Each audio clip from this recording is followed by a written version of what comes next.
কিশোরগঞ্জের পাকুন্দিয়ায় দপ্তরি পদে চাকরি দেওয়ার প্রলোভন দেখিয়ে কয়েক লক্ষ টাকা আত্মসাতের অভিযোগ উঠেছে চণ্ডীপাশা পূর্বপাড়া সরকারি প্রাথমিক বিদ্যালয়ের প্রধান শিক্ষিকা সাবিনা ইয়াসমিনের বিরুদ্ধে। এ ঘটনায় ভুক্তভোগী মোহাম্মদ আল মামুন পাকুন্দিয়া উপজেলা নির্বাহী অফিসারের নিকট লিখিত অভিযোগ দায়ের করেছেন। অভিযোগ সূত্রে জানা যায় 2020 সালে ভুক্তভোগী আল মামুনকে ওই বিদ্যালয়ে চতুর্থ শ্রেণীর কর্মচারী হিসেবে নিয়োগের আশ্বাস দেন প্রধান শিক্ষিকা সাবিনা ইয়াসমিন। তার কথায় বিশ্বাস করে ধার দেনা করে 3,20,000 টাকা তুলে দেন শিক্ষিকার হাতে। কিন্তু দীর্ঘ 4 বছর পেরিয়ে গেল মেলেনি কাঙ্ক্ষিত সেই চাকরি। ওহন তো এবারে টিয়া নিছে 3 লাখ নিয়ে কে চাকরি দিব না কি করব। ওহন এই পর্যন্ত ঘুরাইতেছে, আমরা সবই গেছি গেলবারে অমুক দিন দিয়াম অমুক সময় দিয়াম এই ঘুরাগাড়ি করতেছে দেনা কে জায়গা বেচবো, কে ডাহা বলে কে মাসা যেটা বেচবো বেচে দিব, এই ঘুরাগাড়ি করি এই পর্যন্ত আছে। গরিব মানুষ এই বেটারে ঘুরাইতেছে।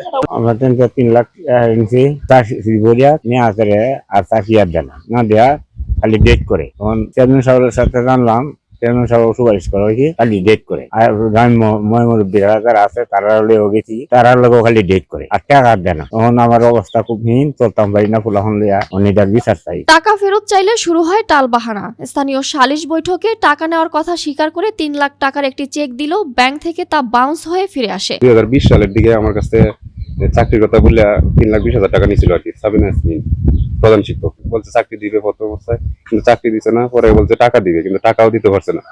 কাছে গেলে খালি ডেট দেয়, কিন্তু টাকা আর দিছে না।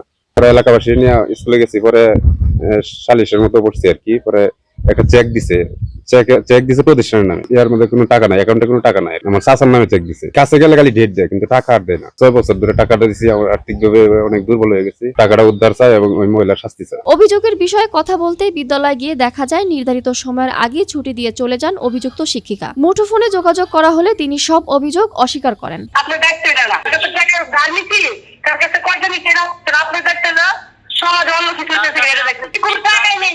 ঠিক আছে, আমাদের তো অনেক অভিযোগ আছে, তাই আপনার কি কত লক্ষ টাকা খারাপ হয়ে এইগুলো করতেছেন, দালালি করতেছেন। দালালি রেখে বাই করে কই দিলাম।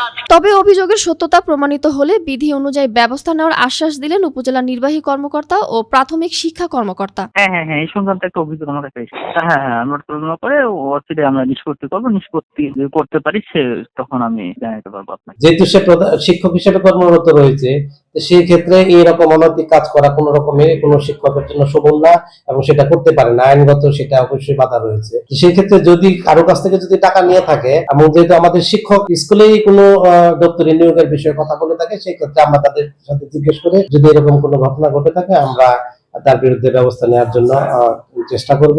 শুধু মামুনি নন, আব্দুল রাজ্জাক নামে স্থানীয় এক ব্যক্তিও দাবি করেছেন ছাত্রীদের উপবৃত্তির টাকা আত্মসাৎ সহ চাকরির নামে তার কাছ থেকেও 3 লাখ টাকা নিয়েছেন এই শিক্ষিকা।